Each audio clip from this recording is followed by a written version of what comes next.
নিশীথ সাম্রাজ্য পর্ব সংখ্যা ১। লিখনীতে মাইমুনা খাতুন আনিকা। গল্প পাঠে আমি মাইমুনা। রাতের গভীরতা যত বাড়ে শহরটা যেন ততই নীরব হয়ে আসে। চারপাশের নিস্তব্ধতা, অথচ সেই নিস্তব্ধতার আড়ালে কোথাও যেন লুকিয়ে আছে অদৃশ্য কোনো ষড়যন্ত্র। আকাশ জুড়ে কালো মেঘ, মাঝে মাঝে বিদ্যুতের ঝলকানিতে অন্ধকার ভেদ করে দেখা যাচ্ছে বিশাল এক প্রাসাদ। প্রাসাদটির নাম রায়ান ম্যানশন। শহরের মানুষ এই বাড়ির নাম জানে, কিন্তু এর ভিতরের গল্প জানে না কেউ। কারণ দিনের আলোয় যে সাম্রাজ্যকে সবাই সম্মানের চোখে দেখে, নিশীথের অন্ধকারে সেই সাম্রাজ্যের চেহারা ভিন্ন। আজ বহু বছর পর সেই প্রাসাদের দরজা আবার খুলেছে। কালো গাড়ি এসে থামল প্রধান ফটকের সামনে। গাড়ি থেকে নামল একজন যুবক, আদ্রিয়ান রায়ান। তার চোখে ছিল অদ্ভুত এক স্থিরতা। ৫ বছর পর নিজের শহরে ফিরেও তার মুখে কোনো আনন্দের ছাপ নেই, বরং মনে হচ্ছিল সে ফিরে এসেছে কোনো পুরনো হিসাব মেটাতে। প্রাসাদের সিঁড়িতে দাঁড়িয়ে থাকা বৃদ্ধ মানুষটি ধীর কণ্ঠে বললেন, ফিরে এসেছ অবশেষে। আদ্রিয়ান কয়েক মুহূর্ত নীরবে তাকিয়ে রইল। তারপর বলল, ফিরতেই হতো। কেন? আদ্রিয়ানের ঠোঁটের কোণে ক্ষীণ হাসি ফুটল। কারণ কিছু গল্প শেষ না করে দূরে থাকা যায় না। সেই রাতেই শুরু হলো এমন এক ঘটনার, যার সঙ্গে জড়িয়ে ছিল ২ পরিবার, বহু বছরের গোপন সত্য এবং একজন মেয়ে, মেহেরিন নওশীন। কিন্তু আদ্রিয়ান তখনও জানত না, মেহেরিনকে ঘিরে যে সত্য এত বছর ধরে লুকিয়ে রাখা হয়েছে, একদিন তাকে তার পরিবারকে প্রশ্ন করতে বাধ্য করবে। আর সেই রাতের পর নিশীথের অন্ধকারে গড়ে উঠবে এক নতুন সাম্রাজ্য। আদ্রিয়ান ধীর পায়ে প্রাসাদের ভিতরে প্রবেশ করল। ৫ বছর আগে যে বাড়িটা ছেড়ে গিয়েছিল, আজ বাড়িটা প্রায় একই রকম। একই বিশাল ঝাড়বাতি, একই মার্বেলের মেঝে, একই দেয়ালে ঝুলানো পূর্বপুরুষদের ছবিগুলো। শুধু বদলে গেছে মানুষগুলো। সিঁড়ির শেষ ধাপে দাঁড়িয়ে ছিলেন রাশেদ রায়ান, আদ্রিয়ানের বাবা। দুজনের চোখাচোখি হলো, কেউ কিছুই বলল না। শেষ পর্যন্ত রাশেদ ওই নীরবতা ভাঙলেন। তোমাকে একটা কথা বলার জন্য আজ এত রাতে ডেকেছি। আদ্রিয়ান কোটটা খুলতে খুলতে বলল, বলুন। মেহেরিন নওশীনকে তুমি বিয়ে করবে? কথাটা শুনে আদ্রিয়ানের হাত থেমে গেল। কয়েক সেকেন্ড সে নিশ্চুপ রইল। তারপর শান্ত গলায় বলল, আমি মেহেরিনকে বিয়ে করব না। রাশেদের চোখ কঠিন হয়ে উঠল। এটা তোমার সিদ্ধান্ত নয়। আদ্রিয়ান এবার বাবার দিকে সরাসরি তাকালো। আমার জীবন নিয়ে সিদ্ধান্তটা অন্তত আমার হওয়া উচিত। তুমি জানো না এই বিয়ে কেন দরকার, তাহলে কারণটা বলুন। রাশেদ চুপ করে রইলেন।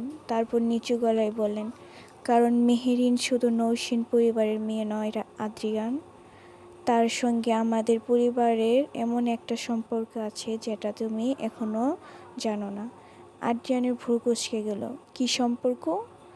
রাশেদ উত্তর দিলেন না, শুধু বললেন, সব সত্য জানার পর হয়তো তুমি নিজেই এই বিয়ে করতে চাইবে। আদ্রিয়ানের চোখে এবার সন্দেহের ছায়া। আর যদি না চাই? রাশেদ কঠিন সুরে বলেন, তাহলে তোমাকে তোমার জীবনের সবচেয়ে কঠিন সিদ্ধান্ত নিতে হবে। কথাটি বলে তিনি চলে গেলেন। আদ্রিয়ান স্থির হয়ে দাঁড়িয়ে রইল। তার মাথায় তখন একটাই প্রশ্ন, মেহেরিনকে ঘিরে এমন কী সত্য লুকিয়ে আছে, যার জন্য তার বাবা তাকে বিয়ে করতে বাধ্য করছেন? সেই রাতটা আদ্রিয়ানের আর ঘুম হলো না। বাবার শেষ কথাগুলো বারবার কানে বাজছিল। তোমার জীবনের সবচেয়ে কঠিন সিদ্ধান্ত নিতে হবে। ভোর হওয়ার আগেই সে নিজের ঘর থেকে বেরিয়ে পড়ল।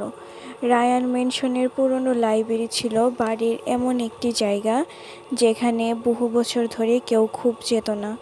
আদ্রিয়ান জানত তার দাদার পুরনো নথিপত্র সেখানেই রাখা আছে। সে একটা একটা করে ড্রয়ার খুলতে লাগলো। হঠাৎ একটি পুরনো কালো ফাইল তার চোখে পড়ল। ফাইলের উপরে লেখা, রায়ান নওশীন, 2018। আদ্রিয়ানের বুকের ভিতরটা কেমন যেন থক করে উঠল। সে দ্রুত ফাইলটা খুলল। ভিতরে ছিল কিছু পুরনো কাগজ, কয়েকটি ছবি এবং একটি চিঠি। চিঠি খুলতেই প্রথম লাইনে চোখ আটকে গেল তার। যদি কোনোদিন আদ্রিয়ান সত্যিটা জানতে পারে, তাকে মেহেরিনের কাছ থেকে দূরে রাখো। আদ্রিয়ান কয়েক মুহূর্ত স্তব্ধ হয়ে রইল। মেহেরিনের কাছ থেকে দূরে থাকো। তাহলে তার বাবা কেন তাকে মেহেরিনকে বিয়ে করতে বলেছেন? হঠাৎ দরজার বাইরে পায়ের শব্দ হলো।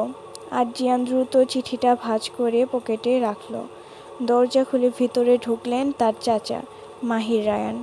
মাহিরের চোখ সরাসরি গিয়ে থামল আদ্রিয়ানের হাতে থাকা ফাইলের উপর।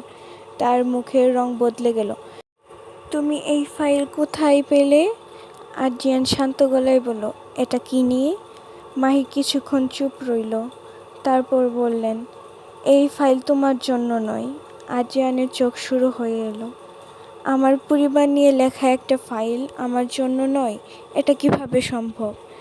মাহির কোনো দিলেন না, শুধু যাওয়ার আগে বললেন, আদ্রিয়ান, তুমি সব সত্যি জেনে ফেললে হয়তো তুমি মেহেরিনকে ঘৃণা করবে। দরজা বন্ধ হয়ে গেল। আদ্রিয়ান একা দাঁড়িয়ে রইল। তার মুঠোয় তখনও শক্ত করে ধরা সেই চিঠি। কিন্তু সে জানত না, সেই চিঠির আরেকটি পৃষ্ঠা ইতিমধ্যে মেহেরিনের হাতে পৌঁছে গেছে।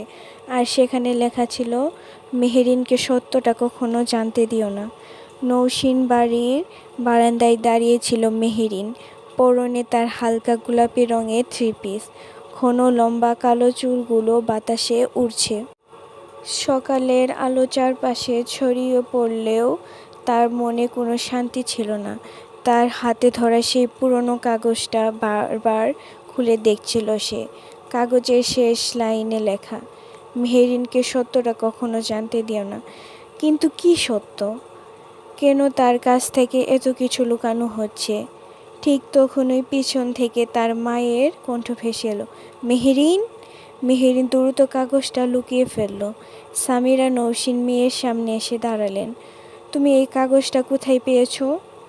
মেহেরিন মায়ের চোখের দিকে তাকিয়ে বলল, আপনি আগে বলুন কি আছে এতে? সামিরার মুখ ফ্যাকাশে হয়ে গেল। কিছুক্ষণ নিচু সুরে বললেন, এই বিষয়টা নিয়ে আর কোনো প্রশ্ন করবা না। কেন? কারণ কিছু সত্যি জানার পর মানুষ আর আগের মতো থাকে না। মেহেরিন মায়ের হাত ধরে বলল, তাহলে আমাকে সত্যিটা জানতে হবে। সামিরা কোনো উত্তর দিল না, শুধু মেয়েকে জড়িয়ে ধরে ফিসফিস করে বললেন, আদ্রিয়ানের থেকে দূরে থাকো। মেহেরিন চমকে উঠল। আদ্রিয়ান? এই নামটা শুনতেই তার মনে পড়ল গত রাতের ঘটনা। রায়ান ম্যানশনের সামনে কালো গাড়ি, আর সেই গাড়ি থেকে নামা মানুষটা আদ্রিয়ান রায়ান। 5 বছর পর তাকে আবার দেখছিল মেহেরিন। শান্ত চোখ, লম্বা গড়ন, প্রশস্ত কাঁধ, পরিপাটি পোশাক, ফর্সা গায়ের রং দেখতে যেন এক অপূর্ব সুন্দর। যে কোনো মেয়ে এক দেখাতেই প্রেমে পড়তে বাধ্য হবে। কিন্তু তাদের দুজনের কেউই জানত না, তাদের পরিবারের যে সত্য এত বছর ধরে লুকিয়ে রেখেছে, সেই সত্যই খুব শিগগির তাদের দুজনকে মুখোমুখি দাঁড় করাবে। ঠিক তখনই মেহেরিনের ফোন বেজে উঠল। অচেনা একটি নম্বর। কলটি ধরতেই অপাশ থেকে একজন পুরুষের কণ্ঠ শোনা গেল। তুমি যদি জানতে চাও তোমার বাবা আর রায়ান ফ্যামিলির মধ্যে আসলে কী ঘটেছিল। মেহেরিনের নিঃশ্বাস আটকে গেল। কে কে আপনি? অপাশ থেকে উত্তর এলো, যে মানুষটা জানে তোমার জন্মের আগের রাতের আসল ঘটনা। কলটি কেটে গেল। মেহেরিন স্থির দাঁড়িয়ে রইল। তার ঠিক সেই মুহূর্তেই তার ঘরের দরজার নিচ থেকে একটি সাদা খাম ভিতরে ঢুকে পড়ল। খামের উপরে শুধু একটি নাম লেখা, মেহেরিন নওশীন। জীবনের প্রথম ইউটিউবে ভয়েস দিয়েছি, তাই একটু নার্ভাস। ভুল হলে ক্ষমার চোখে দেখবেন। পরের পার্টগুলো পেতে চ্যানেলটি সাবস্ক্রাইব করুন। ধন্যবাদ।